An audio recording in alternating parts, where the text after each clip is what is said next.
네, 안녕하세요. 이원재입니다. 2월 12일 수요일 이원재 끝내주는 경제 라이브 시작하겠습니다. 매일매일 뭔가 뉴스가 나오잖아요. 탄핵 심판도 진행되고 검찰발 기사도 나오고 트럼프도 뭐라고 하고 엔비디아도 왔다 갔다 하고 이거 어떻게 다 챙겨요. 그래서 특별히 새로운 코너 마련했는데요. 오늘 앞 코너에서 두 분 끝내주는 기자님 만나실 거예요. 누구신지 확인해 보세요. 김은지 시사인 기자, 김한한결의 기자 다 잘 아는 분들이시죠. 가장 뜨거운 소식 가장 날카롭게 가장 깊이 있게 전해드릴 거고 앞으로 계속 하실 겁니다. 오늘 첫 시간인데 한번 들어보시고 그리고 첫 시간 끝나고 가지 마시고 끝까지 들어주세요. 지금 윤석열 정부에서 세수 87조 펑크 났다 이거 뉴스 보셨죠?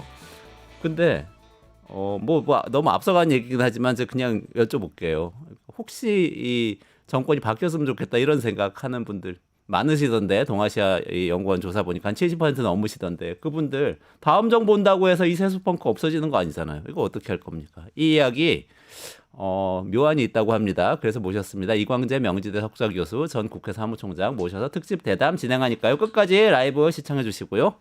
먼저 오늘 대망의 첫 시간을 맞은 끝내주는 기자들 네. 두 분 기자님 모시겠습니다. 김한한결의 기자 그리고 김은지 시사인 기자. 안녕하세요. 어서 오세요. 안녕하세요. 안녕하세요. 예. 네. 그래서 끝내주는 끝내드려야 되는데 끝이 날지 모르겠습니다. 지금. 김한 기자가 네. 마지막 홈런을 치는 것으로 전혀. 끝내는 네. 것으로. 아니 오늘 굿바이 홈런 치시면 안 되고 네. 매주 하셔야 되니까 끝까지 네. 소소한 출루만 계속 하는 거죠. 잘 부탁드립니다. 네. 잘 부탁드립니다. 잘 부탁드리는 이 첫날에 바로 첫 시간에 방금 김은지 기자님 저한테 카톡 보내셨네요. 우리 저 코너방에 이게 무슨 얘기예요? 윤석열 대통령이 아직도 본인이 대통령이라고 물론 뭐 직책은 가지고 있지만 직무가 정지되어 있지 않습니까? 그런데 심의적 대통령으로서 행세를 하고 있는 게 아닌가라는 생각이 드는 메시지를 냈는데요. 지금 굉장히 큰 국가적 불행이 탄핵 사건이 좀 가려져 있긴 한데 그 어린아이가 학교에서 선생님에 의해서 살해당한 아주 좀 맞아요. 충격적인 일이 있었습니다. 충격이었죠, 근데 관련해서 윤 대통령이 뭐 재발 방지와 관련된 정부가 최선을 다하라라는 식의 이야기와 피해자 가족한테 위로의 말을 전했는데요. 글쎄요, 이게 좀 대통령이 과연 이게 적절한 행보인가라는 좀 생각이 들긴 합니다. 뭐 지난번에 뭐 국민들 향해서 설 메시지도 내고 내고. 낸 거 뭐 네. 그런 제주항공 사태 때도 사건 때도 네. 메시지를 내긴 했었었는데요. 네. 물론 뭐 국가적 불행을 함께한다는 것은 의미가 있긴 하지만 지금 대통령이 하고 있는 수많은 헌법재판소에서의 뭐 거짓말과 궤변 그리고 뭐 헛소리라고 하는 것들이 있지 않습니까? 네. 그와 관련해서 보면 이게 좀 적절한지에 대한 생각이 자꾸 들긴 합니다. 뭐 대통령을 지금 서신도 제한시키고 접견도 금지했다가 풀어주고 이런 이유들이 지금 말씀하신 것처럼 스스로 이제 말하자면 본인의 혐의에 대한 증거를 인멸하려고 하고 그다음에 이제 그런 시도들을 계속 하는 게 아니냐 우려를 이제 수사기관이 갖고 있었던 건데 그런 상황에서 이제 이런 메시지조차도 본인이 직접 낼 수 없는 상황이고 변호인단 통해서 대리로 내는 건데 사실 이제 그 부분에서는 여러 가지 좀 생각이 드는 거죠. 그러니까 이제 본인과 관련된 것은 끊임없이 거짓말을 하고 있으면서 이런 이런 이제 메시지를 내는 게 국민들한테 위로나 위안이 되는 게 아니라 지금 오히려 이제 스트레스 상황인 거잖아요. 스트레스가 되는 거죠. 근데 그분의 마음속에서는 여전히 대한민국을 통치하고 있는 게 아닌가. 통치 행위라는 단어가 자꾸 머릿속에 맴돌아요. 저는 그 담화를 여러 번 읽어보고 나서 생각한 이분이 굉장히 분리된 자아로 살아가고 계시다. 그래서 내 속에 내가 너무 많아요. 그래서 조성모가요? 여러 개의 자아를 필요할 때마다 꺼내놓는다. 뭐 이런 약간 지금 지경이 아닌가라는 생각이 듭니다.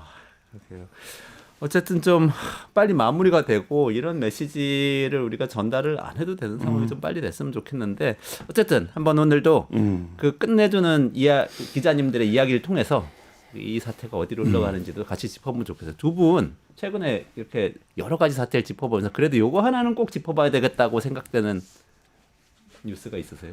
저는 뭐 뉴스라기보다는 그러니까 어쨌든 저희가 87년 이후에 헌법재판소라고 하는 기관의 어떤에 대한 존중 그리고 이 체제에 왜 모든 걸 다 헌법재판소가 중요한 거 결정해야 돼 오히려 이런 비판이 계속 있어 왔을 정도로 헌법재판소가 결정하면 끝나는 거야라는 어떤 인식, 그러니까 사회적 합의 속에서 살아왔는데 사실 이제 그 자체가 지금 말하자면 모욕당하고 뭐 린치를 당하고 있는 것 같은 이 상황을 저희가 반드시 기록을 해두고 그래서 이 대통령이 파면이 되더라도 이 부분을 어떻게 그러면은 바꿔야 이런 모욕을 당하지 않는 것이냐 이 부분이 굉장히 중요한 과제라고 생각되는 요즘이 아닌가 싶습니다. 헌법재판소 네. 탄핵 심판이 또 진행이 되고 있죠. 김은지 네. 기자님은 이런 상황 어떻게 보세요? 예, 뭐그 극우 준동에 관련해서는 제가 늘 이제 말씀을 많이 드리고 있는 바가 있는데요. 요즘 시절에 가장 필요한 지혜는 보수와 극우를 좀 구분할 수 있는 능력, 그리고 그거를 구분해서 보는 것들도 굉장히 중요하지 않을까라는 생각이 드는데요. 사실 극우 세력 전체의 어떤 모습들이 또 보수라고 오해하게 되는 지점들이 있는데 진짜 보수를 좀 찾는 것도 굉장히 중요하고, 그런 차원에서 아까 말씀하신 헌재에 나와 있는 주요 공직자들 중에서 가짜 보수와 진짜 보수가 전 있다고 생각을 하거든요. 네네네. 홍장원 전 차장 같은 경우에는 어떤 면에서 진짜 보수라고 할 수 있는 사람이라고 보고요. 네. 공직자로서의 직업 윤리뿐만 아니라 어떤 솔직함을 통해서 지금 상황의 엄중함들을 이야기하고 있지 않습니까? 네네. 이런 것들이 되게 좀 중요하고, 또 언론 기자로서도 이 극우와 보수를 좀 구분해서 이야기하는 것도 아주 좀 큰 작업일 거라는 생각이 듭니다. 아, 그럼 공부하는 마음으로 두 가지 질문을 가지고 헌법재판소는 네. 무엇인가, 그리고 진짜 보수는 무엇인가, 이 두 가지 가지고 네. 좀 얘기 나눠보면 좋겠어요. 저는 그 사전에 얘기 주셨던 이 김한 기자님 그 정광훈 네. 목사의 비즈니스 모델이 있다, 이 얘기도 굉장히 흥미로웠는데 이따가 네. 한번 쫙 풀어주시고 네. 직접 취재하신 내용이니까. 김은지 기자님은 헌재 변론 계속 모니터하고 네네. 계시죠. 직접 사실 뭐, 방송도 진행하시고. 예, 김한 기자도 뭐 충분히 이제 네. 팔로우하는 걸로 알고 있는데요. 이제 진짜 보수와 가짜 보수라고 하는 차원에서 어제 이야기를 좀 해보자면. 7차 변론이죠. 예, 어제 7차 변론이 있었습니다. 그러니까 신원식 이제 안보실장뿐만 아니라 이상민 전 장관도 나왔고요. 그리고는 국정원 3차장과 그리고 성관이 사무총장도 나왔습니다. 이렇게 주요한 증언들이 굉장히 많이 나왔었는데 어제 이제 굉장히 유튜브계에서 화제가 됐던 것은 윤 대통령이 계엄 선포 배경으로서 한 사례를 꼽았던 것이 본인이 시정연설을 갔더니 야당에서 박수 한 번 안 치더라라는 식의 서운함을 토로했었거든요. 이제 이런 식으로 본인이 굉장히 야권의 공격을 받아왔고, 그런 것들이 빌드업이 되어서 계엄을 선포하게 되었다라는 취지의 이야기를 하고 있는데요. 굉장히 이제 뭐라고 할까요? 이제 북한이 생각나게 하는 장면들이라고 할 수 있는 것이죠. 아, 네. 일어나서 박수 안 치니까 뭐 물론 처형 딱- 이런. 예, 직접 연관을 시킬 수 없는데 사실상 그런 맥락으로 이야기한 것이라고 할 수 양성택 있는데요. 예, 그죠. 그러다 보니까 홍장원 전 차장 말이 다시금 좀 생각나더라고요. 본인이 체포 명단 듣고 받아 적다가 더 이상 못하겠다, 이거 미쳤다라는 생각이 들어서 멈췄다고 하지 않았습니까? 이제 그러면서 그런 일이 매일 일어나는 곳이 평양, 그리고 북한 보위부다, 이런 지적을 한 적이 있는데, 이번에 대통령의 말도 굉장히 맞닿아 있는 이야기라고 할 수 있죠. 그 대통령 윤석열 내란 피해자 윤석열의 말은 다 틀려요.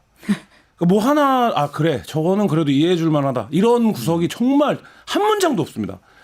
지금 뭐 법리적인 해석은 아닙니다만 비상계엄을 관련해서 세 가지, 그러니까 문답이 세 가지가 오고 가고 있어요. 첫 번째, 비상계엄을 선포한 이유가 뭡니까?의 부분이에요. 네. 그다음에 두 번째는 비상계엄을 선포하는 과정은 적절했습니까? 적법했습니까?에 관한 부분이에요. 그 마지막으로 비상계엄을 선포한 이후의 행위에 대한 부분이에요. 그래서 증인들이 나올 때마다 요 세 가지가 결국에는 헌법재판관들이 집요하게 따지고 있는 거거든요. 그러니까 지금 어제 김은지 기자가 말한 게 이유와 관련된 부분이잖아요. 근데 헌법재판관들도 계속 그걸 묻는 거예요. 그러니까 예를 들면 대통령인데 더 많은 정보를 접하고 여러 가지 얘기를 하고 있는데 네가 비상계엄을 선포한 이유가 뭐야? 그럼 부정선거론을 입증해봐.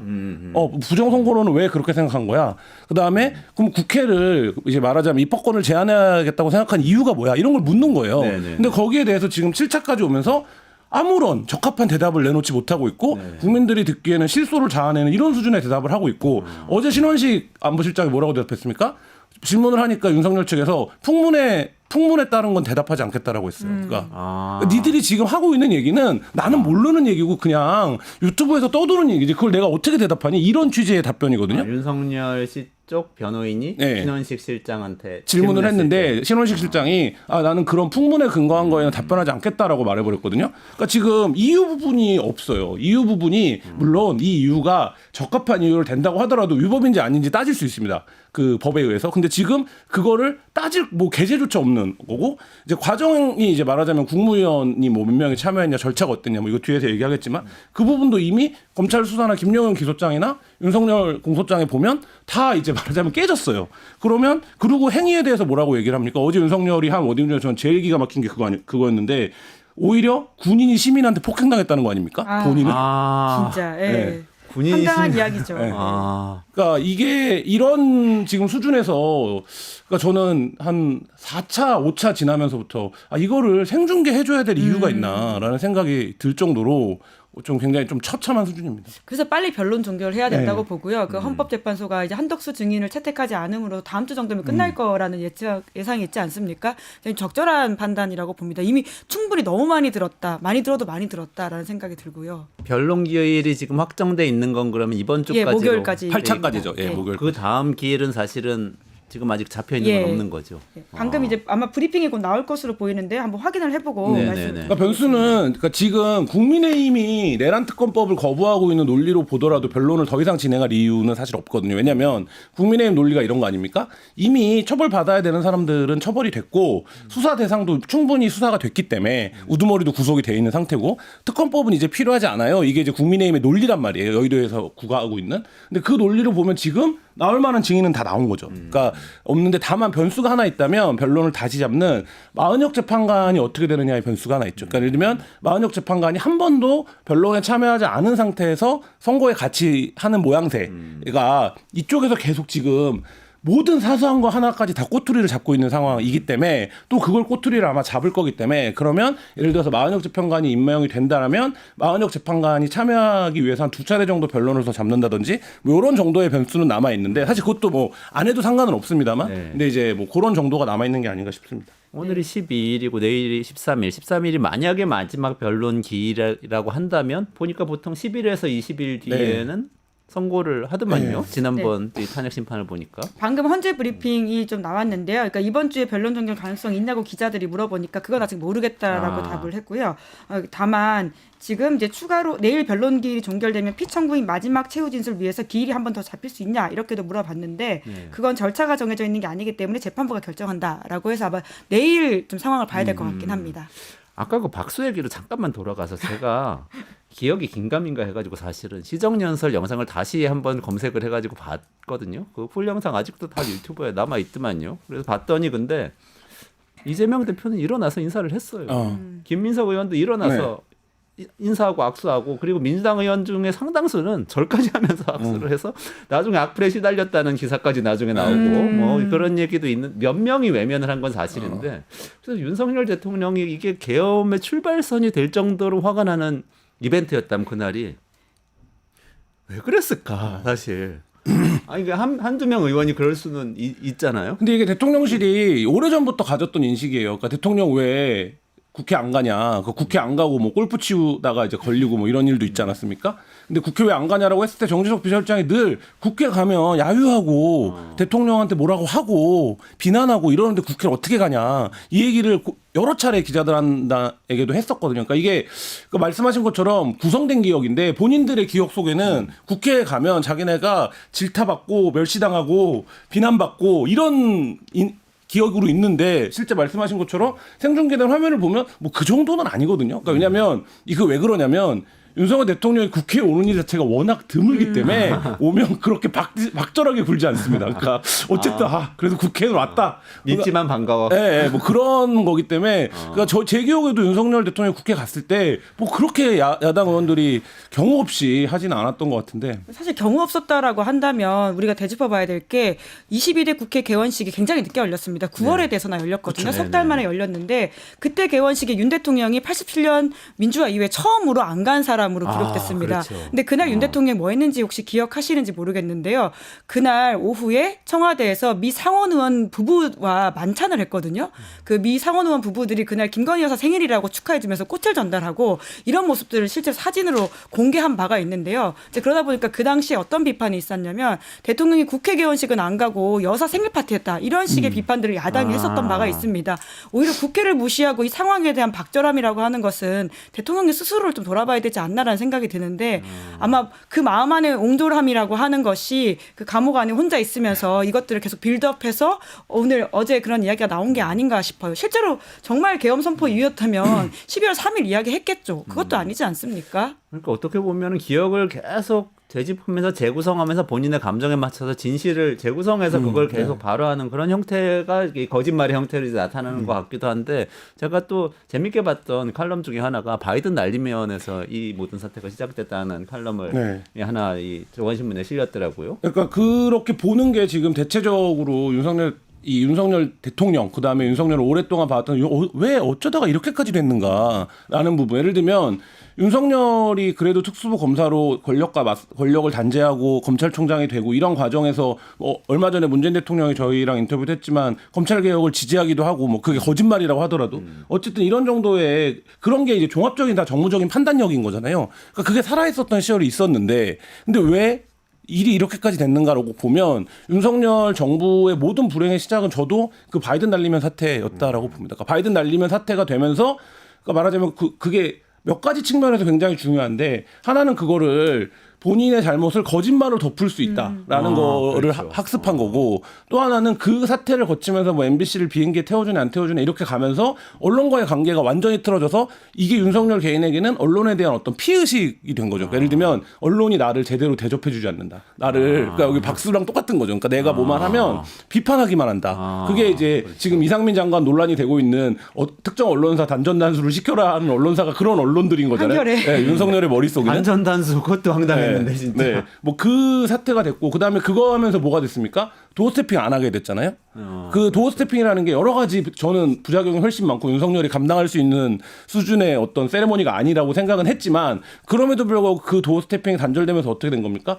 언론과의 접촉이 완전히 사라지게 된 거예요. 그러니까 언론과의 접촉이 사라졌다는 건 뭐냐면 그때부터 윤석열 대통령이 말하자면 관저에서 자기가 늘 울분을 토하고 자기의 울분을 들어주는 사람들만 불러 모아다가 술 마시고 그러면서 법률상에 없는 용어인 비상 대권이 필요하다라고 얘기를 하고 뭐 이런 상황으로 치달아 간 거기 때문에 그러니까 심리적으로 보나 어떤 그러니까 사회 커뮤니케이션 측면에서 놓고 보나 윤석열 개인으로 보나 그 굉장히 중요한 분기점이 되는 사건이었다고 봅니다. 딱 그려지네요. 그러니까 윤석열 대통령이 술을 마시면서 이게 네. 측근들하고 이렇게 그 약간씩 조금씩 왜곡되는 기억들을 막 얘기할 때마다 김용현 전 장관 같은 사람이 맞장구를 쳐주면서 그랬겠죠. 점점점 기억이 증폭되면서 이게 기억이 다 왜곡돼 버린 게 아닌가 하는 제가 생각도 대통령실 관계자한테 실제로 들은 이야기인데 김용현 이제 당시에는 경호처장이었죠. 대통령의 근거리에서 일하면서 계속 있었다 보니까 본인도 오랫동안 정치를 했던 사람인데 김용현 이제 처장처럼 소위 말하는 쪼칭을 잘하는 사람 처음 봤다 이런 이야기를 하더라고요. 아부를 잘하는 정말 사람. 대통령한테 잘 맞춰주고 놀랍도록 그걸 하고 있는 것들을 보면서 뭐 자기가 그 전까지 봤던 최고봉이 누구였는데라고 하면서 현역 정치인 누구를 이야기하면서요 그 사람을 뛰어넘더라라는 식의 이야기를 하던데요. 이런 것들이 다 이제 빌드업이 됐던 게 아닌가 싶기도 하고요. 그 도어스토핑 이야기하니까 제가 생각이 나는 게 그 국민의힘 뭐 당시에 도어 스태핑 없앤다 만다라는 논란이 있었을 때 대통령이 잠깐 멈췄다가 또 다시 하고 결과적으로 없앴거든요. 근데 그때 이제 없애자 말자라고 하는 논쟁들이 있을 때 국민의힘 모 의원이 저한테 그런 얘기를 했었어요. 도어 스태핑이 뭐 여러 가지 또 논란도 있고 말실수를 낳지만 장점이 있다라고 하면서요. 대통령이 술을 덜 먹는다라는 주장을 한 바가 있어요. 왜냐하면 아침에 나가서 어쨌건 간에 응답을 해야 되기 때문에 그 응대와 관련해 가지고는 본의 아니게 술을 좀 자제하게 되는 면이 있기 때문에 도어 스태핑은 분명히 효과적이고 이게 괜찮다라는 식의 주장을 한 바가 있는데요. 그 이야기 참 웃으면서 듣고 넘겼었는데 이 모든 것들이 정말 비상계엄을 우리가 겪어보니까 다 정말 그렇구나라는 생각이 들긴 합니다. 지금 뭐 슬픈 일이에요. 그러니까 그 이후에 저희가 뭐 가짜 출근도 보도했지만 그러니까요. 대통령 출근하는 거 맞냐. 그러니까 오죽하면 12월 3일 날 비상계엄하고 12월 4일 날 오후 4시까지 대통령이 뭘 했는지를 모르는 나라가 됐었잖아요. 그리고 4시에 그러니까 저는 그런 것들이 총체적으로 봤을 때, 그러니까 너무 우리가 뭐 예를 들면 모든 정치 지도자는 그 나라 국민의 수준을 반영한다라고 하는데 우리 국민의 수준이 이 정도는 아닌 것 같은데 이런 자꾸 이제 말하자면 자괴감 이런 게 뭐 나날이 드는 요즘입니다. 그러니까 개인으로서도 윤석열 대통령이라는 사람은 완전히 무너진 상태가 됐다 이런 안타까운 일이네요. 아까 근데 단전단수 얘기하셨는데 그거 정리가 좀 됐나요? 단전단수 언론사에 지시를 했다는 건가요? 그 쪽지를 지금 봤다고 어제 이상민 전 장관이 인정한 바이지 않습니까? 그런데 이제 본인의 책임을 굉장히 회피하기 위해서 아주 재밌는 말을 했는데요. 본인이 멀리서 쪽지를 봤다. 저 지금 김한 기자랑 아마 한 100m 정도 떨어져 있는 거리인데요. 종이가 있으시잖아요. 저는 지금 전혀 안 보이거든요. 근데 보통 이상민 전 장관은 뭐 몽골 기병의 시력을 가지고 계신 건지 그걸 어떻게 읽었는지 모르겠는데. 서종이 글씨는 안 보이는데 진짜 여기 그러니까요. 1m, 1.5m 정도 되는 것 같은데. 근데 굉장히 자세한 내용들 언론사 단전단수 지시와 관련돼 있는 종이를 받다라고 하는 것이고 하지만 대통령이 지시를 안 했는데 본인이 돌아가는 길에 걱정이 돼서 소방청장한테 전화해서 안전에 유의하라는 식의 주장을 했다는 거잖아요. 앞뒤가 하나도 안 맞고 그냥 궤변에 불과한 이야기뿐만 아니라요. 사실 이 관련된 사실은 본인이 먼저 이야기한 게 아닙니다. 아주 뒤늦게 밝혀진 국정조사의 한 성과이기도 한데요. 윤건영 의원이 소방청장한테 제보를 들었다라고 하면서 물어보니까 그때서야 겨우 밝혀진 이야기들이거든요. 그러니까 굉장히 구성되고 본인의 사법적 처리와 관련돼 있는 변명으로 일관한 어제 이야기라고 할 수 있죠. 그럼에도 불구하고 쪽지는 인정했다. 문건이죠. 그러니까 문건이죠. 지시 문건이죠. 근데 그 이들이 전략이 다 달라요. 그러니까 예를 들면 세 가지가 지금 동시 진행되고 있는 거 아닙니까? 본인에 대한 수사가 진행이 되고 있고 대통령의 자격에 대한 탄핵 심판이 진행이 되고 있고 국회에서는 국정조사가 진행이 되고 있는데 지금 주요한 그러니까 내란 중요 임무 종사자나 들의 특징이 뭡니까? 국회는 안 나갑니다. 그러니까 국회는 예를 들면 나의 신병에도 영향을 미치지 않고 내가 거기 나가서 아까 윤석열이랑 똑같은 심리인 거예요. 내가 거기 나가서 야당한테 망신당할 필요가 없지. 안 나가요. 수사에는 어떻게 되는 겁니까? 수사에서는 비교적 사실에 입각한 얘기를 합니다. 왜냐하면 거짓말하면 안 되니까 수사에서는. 그러면 그거는 자기 어떤 신병과 관련된 거니까 여기서는 이미 윤석열이 그런 걸 지시했다 이런 얘기를 다 했어요. 어떤 지시 개선에 따라서 내가 이 일을 수행했는지. 근데 탄핵은 뭡니까? 탄핵은 또한 본인의 신병과는 상관이 없어요. 이거는 윤석열의 자격에 대한 부분이기 때문에. 그렇죠. 증인으로 나갔을 뿐인 거죠. 뿐이니까. 그러니까 물론 이들이 사회적으로 이제 죽을 가능성이 99.9999%지만 0.00001%의 가능성을 찾자면 윤석열 님이 부활하시는 거죠. 그러면 나도 돌아갈 수 있을지 모르겠죠. 그러니까 그 정도의 기대감을 갖고 그 심판의 대상인 윤석열에게 유리한 방향으로 진술을 해주려고 하는 증인들이 여럿 있었어요. 그러니까 뭐 김용현도 그렇고 이상민도 그렇고. 근데 지금 어제 이상민 같은 것들이 그러니까 그런 어떤 복잡한 심리가 반영된 질문 답변인 거죠. 그러니까 예를 들면 대통령의 지시서를 쪽지라고 표현하고 근데 내가 그걸 직접 받은 게 아니라 봤다. 멀리 있는 걸 봤다. 근데 보고 나는 걱정을 했다. 근데 멀리 있는 걸 보고 걱정을 할 게 뭐가 있습니까? 내가 받은 게 아닌데. 근데 근데 어떻습니까? 소방청장은 구체적인 언론사의 이름을 들은 거잖아요. 그럼 소방청장이 그걸 지어낸 게 아니라고 한다면 그리고 그 언론사가 우리가 여기구나. 여기를 물을 끊으려고 했구나. 그러니까 납득이 되는 언론사들이잖아요. 그렇게 하면 누가 거짓말을 하고 있는가는 저 헌재 심판관들이 제일 잘 알겠죠. 저는 그리고 쪽지들이라고 하는 표현이 굉장히 중요하다고 생각하는데 쪽지들이라고 했나요? 이상민 전 장관의 워딩을 보면 쪽지들을 봤다라고 하거든요. 그런데 이것은 어떤 것과 맞춰볼 수 있냐면 최상목 지금 권한대행이 당시에 본인이 이제 받았던 문건을 이제 줬다는 거 아닙니까? 그러니까 수사기관에 제출해가지고 거기에 보도된 바가 있는데 SBS가 보도를 했는데요. 그 문건에 밑에 8이라고 쓰여 있다는 거예요. 그러니까 적어도 7장이 앞에 더 있는 게 아니냐. 왜냐하면 숫자 넘버링이 되어 있는 것이기 때문에 최상목이 8번째로 문건을 받은 것이면 앞에 1, 2, 3, 4, 5, 6, 7 각자 모든 장관에게 이런 지시사항들을 내려줬을 것이다 라는 의혹이 있는 건데요. 그러니까 그들의 주장대로 구성을 해보면 이런 거죠. 최상목의 진술과 이상민의 진술을 합쳐보면 대통령이 있는 테이블에 제가 여기가 대통령의 자리라고 치면 지금 김은지 기자가 얘기한 것처럼 각 부처별로 내려보낼 문건들이 정리가 돼 있었던 거죠. 대통령이 앉아서 최상목한테 얘기를 한 거죠. 비상입법기구를 만들 거니까 예비비를 해야 돼. 야 그거 갖고 와봐. 그래갖고 8페이지를 갖다 준 거죠. 기획재정부가 8페이지니까. 그러니까 최상목은 그걸 받은 거죠. 누군가 다른 사람이 갖다 줬다. 그러니까 받은 거죠. 그런데 이상민의 말이 맞다면 이상민이 이렇게 받겠죠. 이렇게 이거는 행안부, 이거는 이렇게 됐겠죠. 그러니까 지금 구성을 해보면 그 얘기들을 하고 있는 거예요. 그러니까 그거는 뭐냐면 비상경과 관련된 구체적으로 부처에 내려보낼 업무 지시서들이 있었다는 거죠. 뭐 언론사 단전 단수나 비상 입법기구 예산을 마련하라 수준의 것들이 다 있었다. 그리고 여기서 그러면 수사가 특검이 필요한 이유가 있는데 수사를 하려면 그러면 그 문건은 누가 만든 겁니까? 그러니까 예를 들면 그거를 김용현이 만들었는지 아니면 대통령실에 다른 스텝이 만들었는지. 그래서 어제 신원식 안보실장 나왔지만 신원식 안보실장은 비교적 단호하게 선을 긋거든요. 나는 몰랐다라는 거 아닙니까?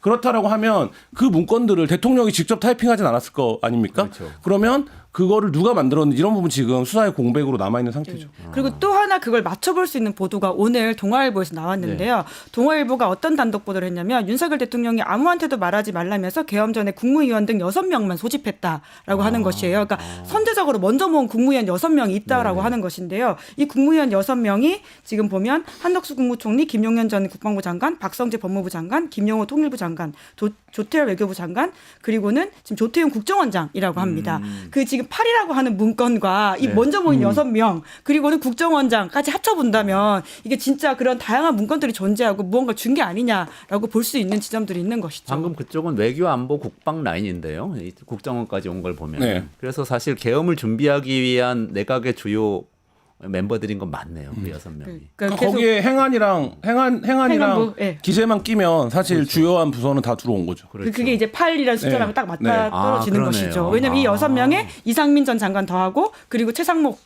권한대행을 더한다면 8쪽까지 문건이 완성된다라고 볼 수 있죠. 8이라는 숫자의 비밀이 이렇게 사실 맞춰보니까 맞네요. 그러니까 수사가 또 진행돼야 될 그러네요. 부분이긴 합니다. 그래서 이제 많은 사람들이 김문수 왜 안 불렀냐? 김문수 불렀으면 제일 먼저 하자고 했을 텐데 라는 의문을 가졌는데 그 의문이 조금 이렇게 뭐 정황적으로 풀리고 있는 과정인 거죠. 네, 물론 본인은 계엄 반대했을 거다라는 라고 식의 주장을 하고 주장하고 있습니다. 그렇군요.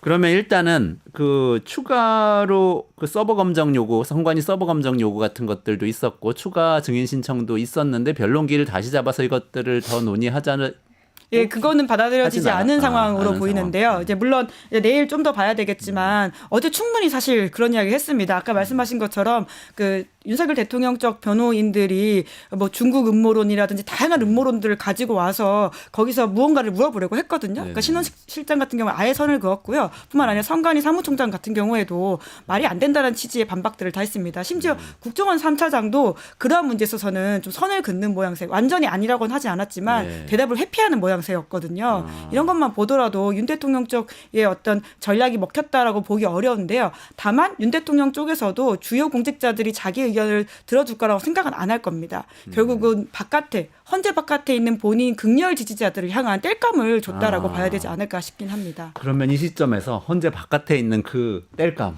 그 땔감에 이 지금 불을 붙이려고 네. 하는 어떻게 보면 휘발유를 붓고 있는 그 세력의 비즈니스 모델로 넘어가면 좋겠어요. 일단 헌재 얘기를 좀 정리를 해보자면 네. 이렇게 봐도 될까요? 윤석열 대통령이 많은 얘기를 해서 많은 분들이 스트레스를 받았지만 사실 재판관들이 인정할 만한 진술은 거의 없다고 봐야 한다. 네, 오히려 그 문건과 관련된 사실을 확인해줬다. 확인해줬다. 예. 그래서 탄핵 인용 가능성 높아졌고 지금 탄핵 프로세스도 굉장히 절차가 빨라지고 있어서 2월 안에 사실은 탄핵 인용이 2월 안에 인용까지는 아니고 변론이 종결될 경우에는 뭐 3월 초 정도에 3월 초. 혹은 뭐 3월 중순 정도 이렇게 3월 초중순에 예. 탄핵 탄핵 인용 판결이 날 가능성이 높아졌다. 좋습니다. 넘어가 보겠습니다. 정광훈의 비즈니스 모델에 네. 대해서 김한 기자님이 취재를 하셨다고 네. 해서 정광훈이라고 하는 인물이 우리는 그냥 극우 목사, 그다음에 뭐 좀 과격하게 말하면 뭐 더 뭐 나아가서 표현하는 방식도 있지만 사실 이제 극우 진영을 이끄는 목사라고 이해를 하는데 저희가 취재를 이제 좀 정광훈의 이 투쟁, 정치 투쟁을 취재를 해본 결과 이게 정광훈 굉장히 비즈니스 모델을 이미 확보하고 그 광화문을 플랫폼으로 해서 다양한 형태의 사업을 하고 있고 그게 실질적으로 꽤 이렇게 성과가 나고 있는 지금 상황이거든요. 실제로 돈을 벌고 있다 네, 그런 뜻이에요? 수익 구조를 만들어 내는데 성공을 지금 한 것으로 보이는데 이제 이런 겁니다.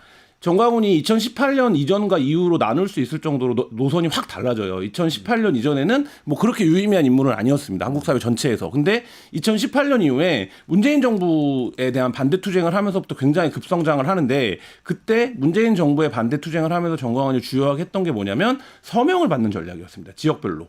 그래서 이 서명이라는 게 어떤 거죠? 이름, 주민번호, 뭐 예를 들어서 전화번호, 주소, 뭐 이런 것도 이제 개인 신상 정보가 들어가는 거 아닙니까? 그래서 저희가 만났던 정광훈 피해자 중에 한 분이 이거를 개인으로 최초로 10,000명을 받은 사람이에요. 한 명이 10,000명의 이 서명을 받으려면 진짜 초인적인 활동을 해야 됩니다. 그래서 정광훈 피해자를 만나신 거예요? 네. 그래서 이분이 이거를 10,000명의 명부를 가지고 가니까 그때는 정광훈 목사 편에서 그 일을 하고 그렇죠. 계셨던 네, 평범한 시민이었는데 정광훈 이제 유튜브 당시 정광훈이 하던 유튜브를 보면서 정치에 입문을 하게 되고 정광훈식의 어떤 이제 말하자면 그 알고리즘에 빠지게 된 거죠. 근데 이분이 이거를 갖고 가니까 정광훈이 너무 좋아하면서 본인 유튜브 방송에도 출연을 시켜줬대요. 그래요? 네, 그런 정도로. 그러고 나서 이게 나중에 이분의 이제 생각을 해보면 이게 왜 정광훈이 그렇게 좋아했는가라고 보면 이게 이제 말하자면 뭐가 되는 겁니까? 홍보를 할 수 있는 자기네 사업을 마케팅할 수 있는 사람들을 구해온 거잖아요. 왜냐하면 정광훈의 사업이 그래서 뭐냐 7개로 구성이 되어 있는데 일단 알뜰폰 사업을 합니다. 알뜰폰이요? 네, 통신사를 갖고 있는 거죠. 이동통신사. 잠깐만, 정광훈 목사가 통신 사업자라는 네, 거예요? 정광훈 목사는 아니고 정광훈의 딸이 지분을 갖고 있는 퍼스트 모바일이라고 하는 알뜰폰 사업자인데 이게 이제 KT의 망을 빌려 쓰는 알뜰폰 사업자인데 알뜰폰 사업이 이제 말하자면 기존에 핸드폰 요금제가 너무 비싸고 이통 3사가 여러 가지 요금 카르텔을 갖고 있고 이러니까 싼 요금으로 제공하기 위해서 망을 좀 빌려주세요. 내가 영업을 하듯이 대신 싼 요금으로 영업을 할게요라고 하면 별다른 규제 없이 시장 진입이 가능합니다. 그러니까 지금 우리 셋도 내일부터 알뜰폰 사업을 하자 이러면 할 수 있어요. 네. 근데 이게 이제 매출액이 800억이 되기 전까지는 별다른 이제 시장 규제를 받지 않습니다. 그러니까 이제 권장하는 거죠, 정부에서도. 왜냐하면 요금제를 내리기 위해서. 그러니까 정강훈이 이 틈을 이용해서 퍼스트 모바일이라고 하는 이통사를 차리고 여기서 근데 기가 막힌 일이 벌어지기 시작합니다. 요금제 이름이 뭔지 아세요? 뭐예요? 헌금 요금제예요. 헌금 요금제요? 그래서 알뜰폰이라고 하는 싼 요금이 기반인 사업인데 이게 아니라 요금을 오히려 비싸게 받습니다. 헌금 내는 마음으로 우리 뭐 가입하라. KT, SKT 이런 데보다 더 비싸게 받으면 이건 헌금이라고 생각하고 내라. 그래서 이게 그 사업의 캐치프레이즈가 뭐냐면 당신이 바꾸는 유심은 애국심입니다. 이런 캐치프레이즈예요. 라임이 있는 거예요? 유심은 애국심? 네. 그래서 정강훈 집회에 가면 이 퍼스 모바일 부스가 늘 차려져 있습니다. 그러니까 이렇게 정강훈 집회가 그런 부스들을 지나가서 이제 집회에 가야 되는 시스템으로 짜여져 있는데 이 알뜰폰 사업이 있는데 저희가 이제 의원실 통해서 가입자 규모를 확인해 보니까 거의 4만 명 육박합니다 이제. 와, 근데 이게 그러면 헌금요금제에서 이들이 몇 퍼센트의 수익을 가져가는 이런 거를 이제 따져봐야 되는데 저희가 이제 요청도 다 했는데 사업상의 비밀이라는 이유로 정보 공개를 하지 않고 있는데 근데 어쨌든 이들이 실제로 이 요금제에서 얼마를 가져가는지를 따져봐야 되고 그 다음에 또 뭐가 있냐면 자율번은 뭐 널리 알려져 있죠. 이건 꽤 오래된 매체 사업입니다. 근데 이것도 2만 원씩 부수를 받고 이제 팔아요. 그러니까 가입자를 유치하고 있는 겁니다. 한 달에 그리고 2만 원씩 구독료 내고. 네, 그리고 앱을 깔게 합니다. 근데 이 앱은 뭐냐면 몇 가지가 있는데 제일 기반이 되는 게 자유마을이라고 하는 앱입니다. 이 자유마을이라고 하는 앱은 굉장히 놀라워요. 그러니까 뭐냐면 각 지역별 거점별로 그러니까 당근마켓 생각하시면 쉬워요. 지역 거점별로 다 가입을 하게 돼 있어요. 그럼 지역 거점에 예를 들면 나와 같은 생각을 하는 사람들이 몇 명이 있는지가 나옵니다. 어머. 그러면 예를 들면 그래요? 부천에는 자유마을 가입자가 10,000명이 넘어요. 그러면 우리 새가 10,000명이 넘는구나. 그리고 반장은 누구고 통 단위로 책임자는 누구고 이게 쫙 나와요. 그러니까 예를 들면 지역 커뮤니티 모델 사업이에요. 그러니까 다단계가 더해진. 다단계죠. 그래서 이거를 기반으로 해서 계속 거기에 그렇게 지역 기반으로 가입한다는 건 무슨 얘기입니까? 뭐 타신상 정보를 입력했으니까 그게 통계가 잘 되는 걸 거잖아요. 그러니까 그렇게 해서 계속 모으고 있는 거죠. 그리고 앱에서 근데 거래하는 거예요? 당근 거래는 아니고 그거는 거기서 하면 계속 말하자면 자기네가 뭘 해야 되는지를 네트워킹. 지침을 주고 네트워킹이죠. 조직이군요. 아직 말하자면. 조직 관리 예, 앱이구나. 예. 네. 그리고 거기서 뭘로 넘어가냐? 건강식품을 파는 앱으로 넘어갑니다. 건강식품.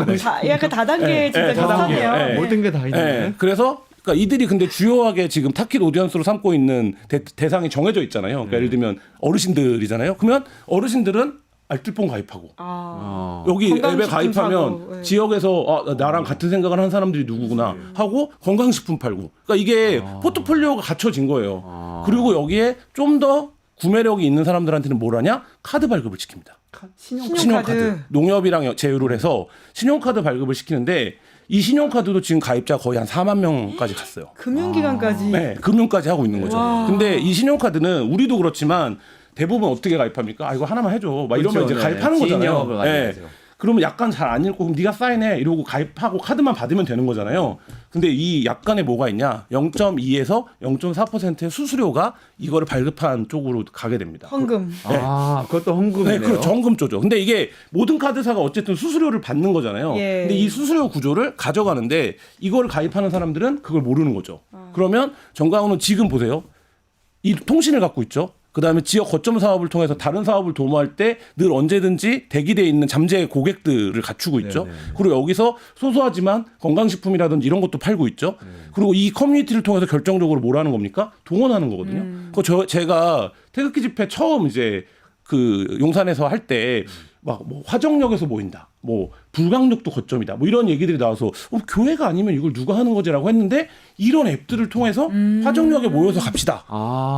이런 게 되는 거예요. 그러니까 그런 네트워킹. 굉장히 조직화되어 있네요. 그렇죠. 그러네요. 근데 그분들은 건강식품도 비슷한 거 다 사드시고 통신 핸드폰도 비슷한 서비스를 쓰시고 네 그렇게 이런 지금 분들이. 하고 있는 거고 그게 4만이라고 하는 숫자를 어떻게 바라보느냐에 따라 다른데 이 사업 모델이 이번 국면을 거치면서 굉장히 정착이 되겠죠. 네. 왜냐하면 폭발적으로 지금 모이기 시작한 거 아닙니까? 그렇다라고 하면 우리가 정광훈은 그동안 무슨 사랑제일교회 명도집행 방해하고 폭력투쟁 벌이고 뭐 이런 게 정광훈의 수익인가라고 생각을 했는데 네. 그게 아니라 정광훈은 이미 극우 정치투쟁을 플랫폼이나 모델로 해서 어떻게 비즈니스를 하고 수익을 낼 건지에 대해서 그 완결된 체계를 갖고 있는 사업가가 됐고 저희가 이 부분들에 관해서 기독교 연구자들이랑 많이 얘기를 해보면 이런 얘기합니다. 2018년도에 나온 책 중에 트럼프와 하나님이라는 책이 있습니다. 이게 트럼프의 경제적 정치적 성공 모델을 신앙적인 거랑 이제 끼워 맞춘 책이거든요. 네. 근데 정광훈이 그 책을 말하자면 번역해서 내도록 하고 미국에도 엄청 돌렸대요. 그 책을. 그래서 그 책의 모델대로 2018년 이후에